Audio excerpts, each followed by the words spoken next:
Buddhang pujemi.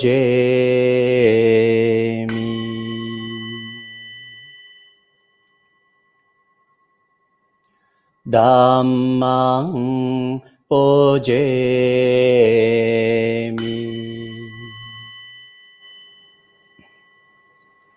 Sanghang pujemi.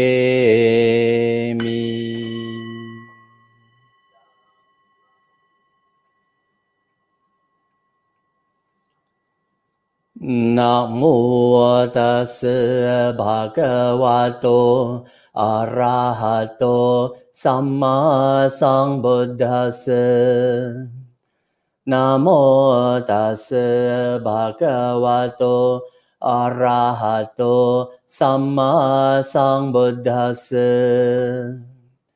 Namo tassa bhagavato arahato Samma Sambuddhassa. Namo Buddhaya. Welcome to the series of presentation on the concept of Bodhisattvas from the perspective of Theravada, Mahayana, and Vajrayana traditions by various speakers.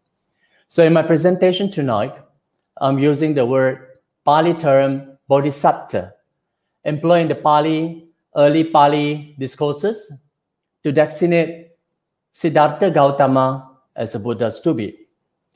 And the terms Bodhisattvas occurs very frequently in the early discourses is to refer to his pre-awakening experience. For example, the term Anabhisambuddha Bodhisattva occurs very frequently. That is to say, when he was still the unawakened Bodhisattva, he cultivates earnestly and subsequently achieved several supreme insight and knowledge, and finally attain enlightenment. The word unawakened Bodhisattva occurs in many Pali suttas. You find the words like before my enlightenment, while I was still only an awakened Bodhisattva. In Pali reads like Pubbeva me sambodha anabhisambuddhassa bodhisattaseva sato. There are another words that occur very frequently, that is Yasmin Samaye Bodhisattva, at the time when the Bodhisattvas. And my purpose is to highlight Siddhartha Gautama, who is a Bodhisattva destined to become a Buddha, set up in quest for his awakening, like practicing ascetic practices, abandoning unwholesome thoughts that has arisen in him, cultivating and strengthening wholesome thoughts, giving up ascetic practices.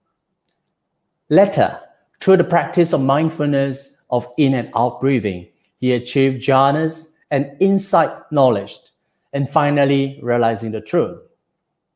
And secondly, I will investigate the Buddha's motivation, factors that urging him to preach the Dhamma for the welfare and happiness of all sentient beings after his enlightenment. The most occurrences of the pre-awakening phrase in the Pali Suttas are found in various aspects of the Bodhisattva's struggle for the realization of enlightenment. One of the suttas, Sangarava or Majjhima Nikaya, this sutta shows that living as a household life is difficult. That is a cultivation of the path of liberation. It is only through renunciation or going forth, becoming a recluse is possible for the path of liberation. And because of this, prompted him to renounce the worldly life and became a recluse to lead a holy life. He described, household life is crowded and dusty. Life gone forth is wide open, And it is not easy while living in a home to lead the holy life, utterly perfect and pure as a polished shell. Why don't I shave off my hair and beard, dress in orchard robes, and go forth from the lay life to homelessness? In the Bhayabhairava Suttas of Majjhima Nikaya, the Bodhisattas struggle with his unwholesome mental states, which describe how he faced fear that had arisen while he was living in seclusion. So before my enlightenment, while I was still only an awakened bodhisattva, I too considered dust, remote jungle thicket, resting places in the forest are hard to endure. The jungles must rob a bhikkhu of his mind if he has no concentration. Another suttas, Dvedhahavitaka Suttas of Majjhima Nikaya, records how the bodhisattas develop a clear distinction between those of his thought that were unwholesome and those that were wholesome. The Buddha discovered these two tendencies of thought prior to his enlightenment. While he was bodhisattva striving for enlightenment, he meditates in the forest. He found that his thought distributed into two different classes. One, he put thought of sensual desire, ill will, and harmfulness. In the other, thought of renunciation, goodwill, and harmlessness. Whenever he noticed the first thought, he understood that this thought led to harm for oneself and others, obstruct wisdom, and lead away from Nibbana. So reflecting in this way, he abandoned such unwholesome thought. So in the case of the thought of renunciation, he says the desire is to be abandoned, not because it is morally bad, but because it is a root of suffering. This renunciation for craving becomes the key to happiness, to freedom from the whole of attachment. The bodhisattvas cultivates the wholesome thought. They are thought of renunciation, thought of non-ill will, thought of non-cruelty. He knew these thoughts are beneficial, conducive to the growth of wisdom, aids to the attainment of Nibbana. Thus, he strengthened these wholesome thoughts and brought them to completion. So in the Majjhima Nikaya 36th, Mahasacaka Suttas, so still in search among of what is wholesome, I wandered through the Magadhan country until I arrived at Uruvela near Sena Nigama.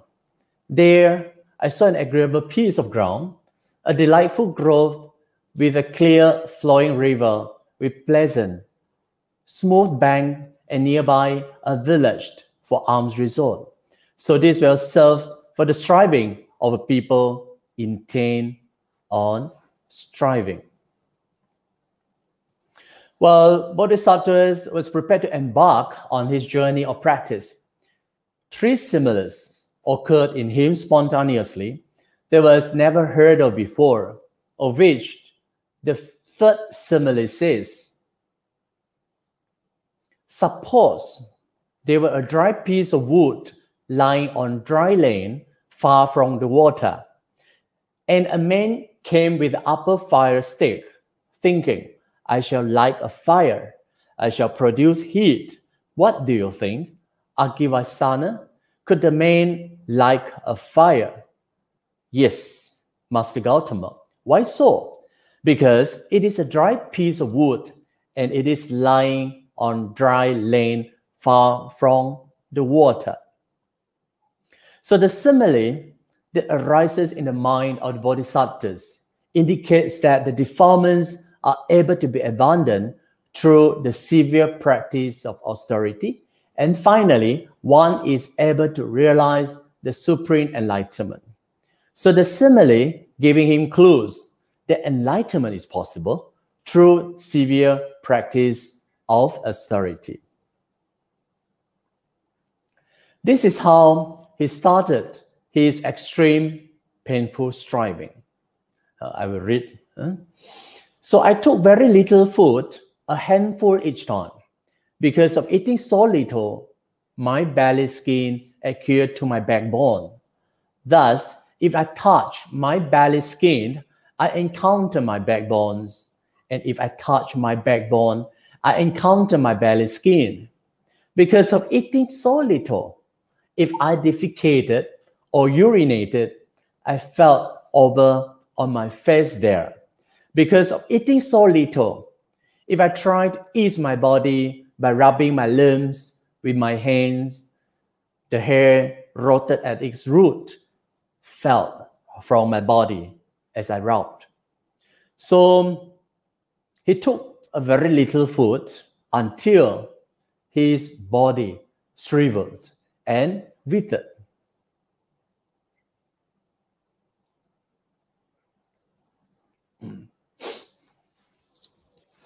So, you see, fatality or painful striving, could there be another path to enlightenment?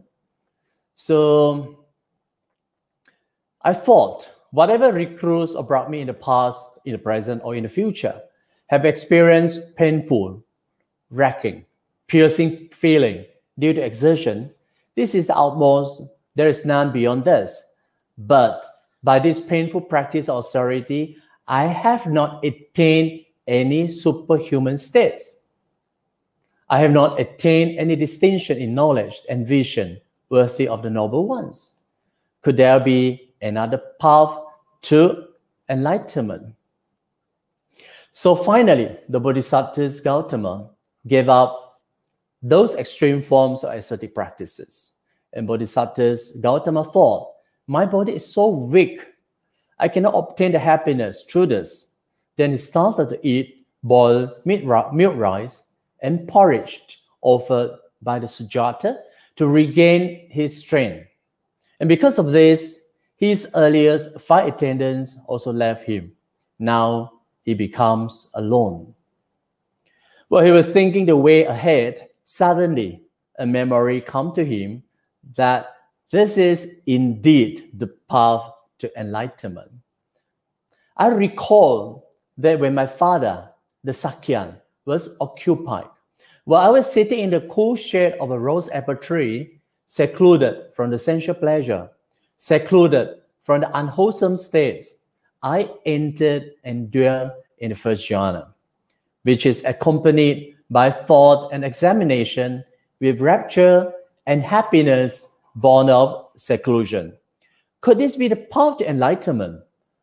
Then following on that memory came the realization, yeah, this is indeed the path to enlightenment.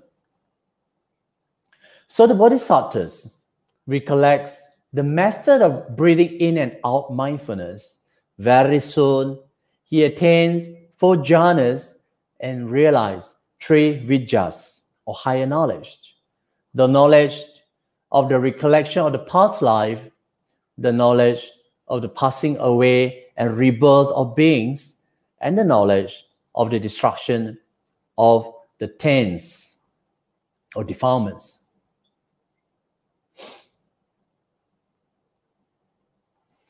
And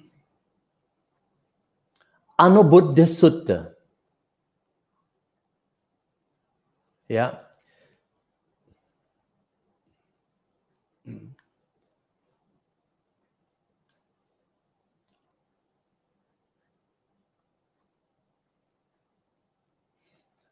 The Buddha says, being unwanted in the samsara because of not realizing and not penetrating the noble virtues, concentration, discernment, and release. And these are step-by-step guidance of the supramundane path leading towards the ending of suffering. Once we penetrate these dhammas, we will be escaped from the samsara.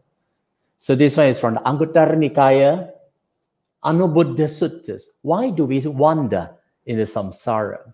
And the Buddha says, it is because of not understanding these four things.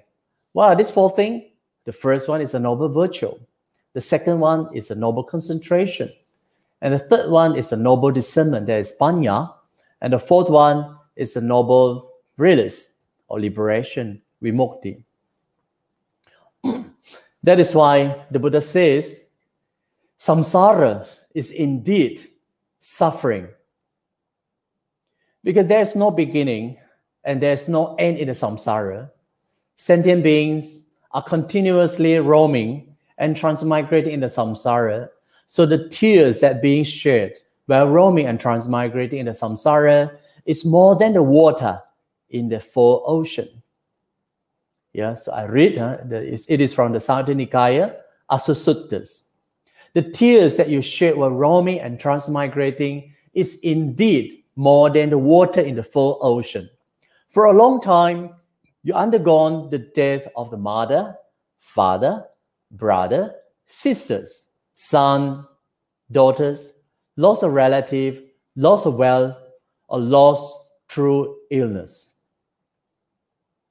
From being united with the unloved and separated from the loved, the tears that you shed while roaming and transmigrating is indeed more than the water in the full ocean.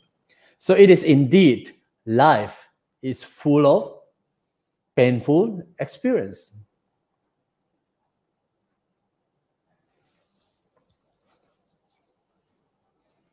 So now we turn to another important subject that is concerning for himself, atthana, or for others. And this passage, okay, we're going to see that shows the motivation of the Bodhisattva Gotama going forth is to seek for himself the liberation from birth, aging, sickness, death, etc. And obviously, this passage does not all reflect a concern for others. A Tibetan scholar in German University, Wan Chok, in his PhD research, the book title is called Resolve to Become a Buddhist, a study of the Bodhicitta's concept in Indo-Tibetan Buddhism. He wrote, there is no canonical evidence for the theory that the main motive for the Buddha's appearance in the world was for the sake of others. And this idea is found only in the post-canonical literature. The overwhelming majority of the canonical material suggests that he was concerned with his own release.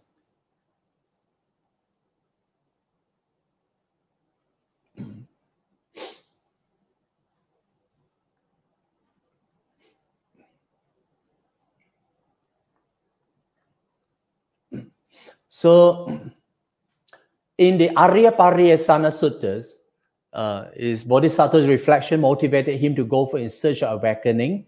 That is the big, you see, I read as follows here. It says that the bhikkhus, before my enlightenment, while I was still only an unawakened bodhisattvas, I too, being myself subject to birth, so was also subject to birth, being myself subject to aging, sickness, death, sorrow, and defilements. I saw what was also subject to aging, sickness, death, sorrow, and defilements. Okay? So suppose that being myself subject to birth, having understood the danger in what is subject to birth, I seek the unborn, supreme security from the bondage. So the attitudes of the lack of concern for others is obvious in the Arya Pariyasana Suttas. The sutta says that the Buddhas who enlightened not long ago was reluctant to teach others, and his mind inclined to inaction rather than to teaching the Dhamma, and decided to remain at ease with having reached liberation himself. He has no intention to preach to all beings. So, in the Arya Pariyasana Suttas, is there attitudes of lack of concern for others? Here, I think it's quite clear. I consider this Dhamma that I have attained is profound, hard to see and hard to understand, peaceful and sublime, unattainable by mere reasoning, subtle, to be experienced by the wise. If I were to teach the Dhammas, others would not understand me, and that would be varying and troublesome for me.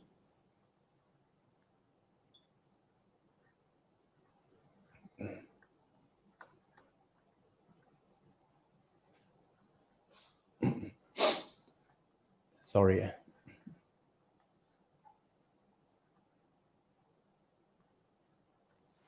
So, when such thought of reluctance to teach the Dharma to others arises, in the mind of the Buddhas, the Brahma Sahampati appeared in front of the Buddhas and pleaded him out of compassion for beings to preach the Dhamma. It is commented in the Pali commentary on the Aryapariyasana Suttas that the Buddha's hesitation to preach is due to his survey among people who cannot understand the profound teaching, such as dependent origination that he realized, and people who were under the influence of Mara or defilements. And the Suttas goes on to say that the Buddha's reluctance to teach was that it would be varying kalamata and troublesome viheta for him if others should fail to understand the profound teaching that he had realized.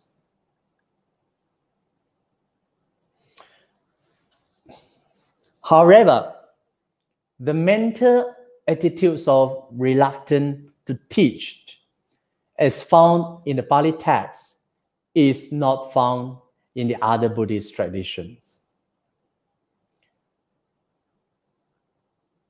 So other Buddhist traditions like Mahayana, they have belief in the Bodhisattas who have cultivated over immense periods of time, fulfilling his perfection for the benefits of all beings and culminating in Buddhahood.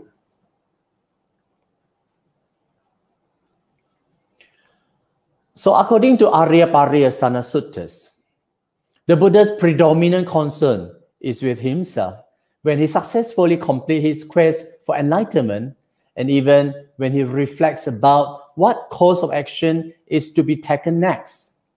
So he is reluctant to teach because human beings cannot understand his profound teaching. And if people should fail to understand his profound teaching, it would be tired and troublesome for the Buddhas. However, this certainly does not imply that from the perspective of the early Pali discourses, the Buddhas was not compassionate. This shows that the Buddhas, once enlightened, he possessed the compassion quality for all beings. And the word that used is karuna or anukampa. The same is also applied to his disciple, who following his path realized the arahathood. So Aryapariyasana Sutta says, once Brahma Sahampati invited the Buddha survey the world out of compassion. So he says, then I listened to the Brahma Sahampati's pleading, and out of compassion for beings, I survey the world with the eyes of the Buddhas.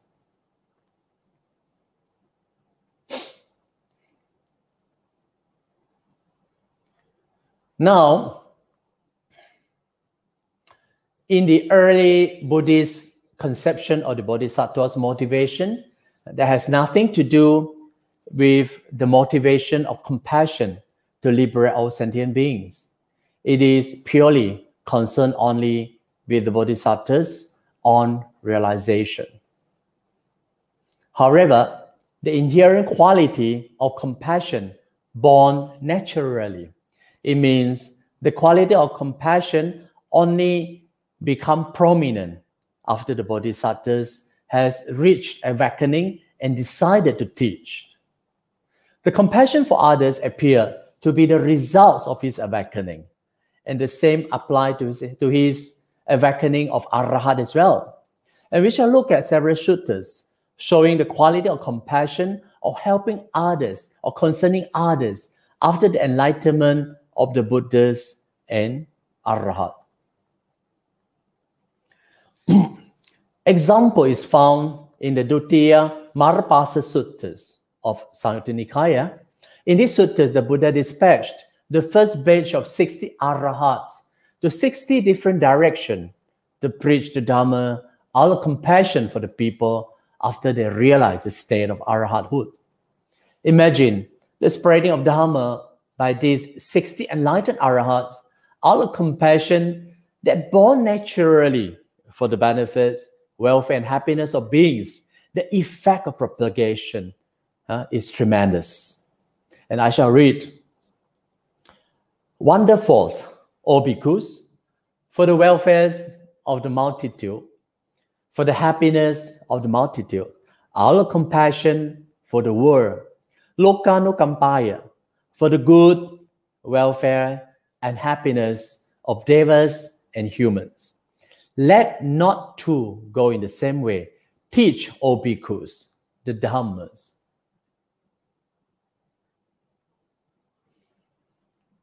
So now we look at another suttas. It's from the Jina Suttas, from the Samyutta Nikaya. So in the Jina Suttas, Venerable Mahakashyapa, who has grown old, stay in seclusion. The Buddha urged him to give up his ascetic life and stay in a comfortable monastery.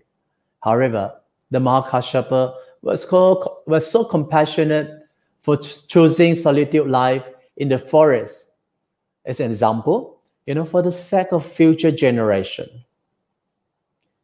For myself, I see a pleasant dwelling in this life, and I have compassion for later generation, thinking, may those of later generation follow my example. So when they hear the enlightened disciples of the Buddhas were for the long time forest dwellers and sport in phrase of forest dwelling, then they will practice accordingly, and that will lead to their welfare and happiness for a long time. So at the end of the suttas, the Buddha says to Venerable Mahakashyapa, good Kassapa, you are practicing very well for the welfare and happiness of the multitude, out of compassion for the world, for the good, welfare, and happiness of devas and human. There is another example to show that the Buddhas and his disciples, the Arahats, were very compassionate to lay people. In Anguttara Nikaya, monks should possess these 5 qualities to show compassion to the lay people. So what are these 5 qualities of a monk who show compassion to the lay people? And the first one, he encouraged them in regard to virtuous behavior. Second, he settled them in the vision of the Dhamma. Third, when they are ill, he approached them and arouses mindfulness by saying, let the honorable ones establish mindfulness on that which is worthy.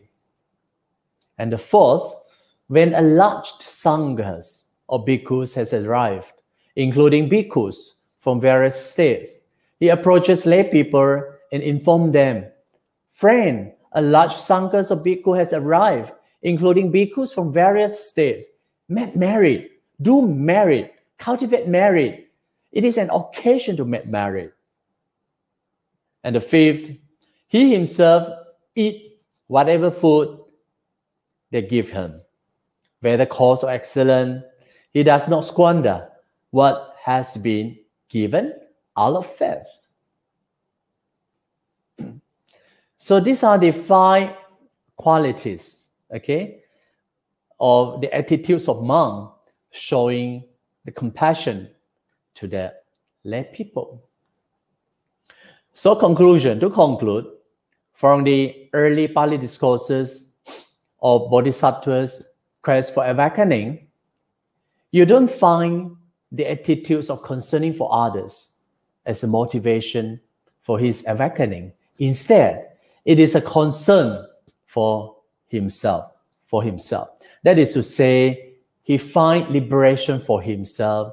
That becomes the primary concern for his awakening. And this certainly does not imply that, from the perspective of the early Pali discourses, the Buddha was not compassionate. The quality of showing compassion for all beings, concerning for others, arises only as a result of his awakening. The same is also applied to his disciples, Arhat. So to conclude, the compassionate attitudes concerning for others was not seen as a quality that motivated the Bodhisattva's quest for awakening. So thank you very much. So Mahasadhu for your participation in this presentation of the topic called the Bodhisatta Gotama quest for awakening and his motivation. And hope to see you on this coming Sunday afternoon. And of course, the discussion and presentation will be in Chinese only. So now let us share the merits. Punyanu Anumodhana. Punya Numodhana. 随喜功德 share merits. Akasata Chabomata Devanaga Mahidika Punyang Tang Anumoditwa Chirang Rakanto Buddha Sasana Akasata Chabomata Devanaga Mahidika Punyang tang anumoditwa Chirang rakantu desanang Akasat tacha bommata Dewa naga mahidika Punyang tang anumoditwa Chirang rakantu mang parangti Etawata cha amhehi sampadang punya sampadang sabe deva sabe buddha sabe satta anumodantum sapasang patisiddhiya.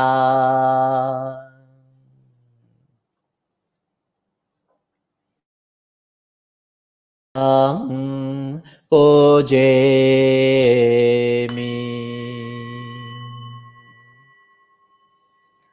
Dhammang pujemi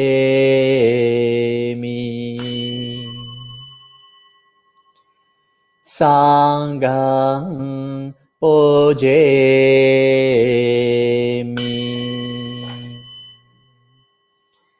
Sadhu Sadhu Sadhu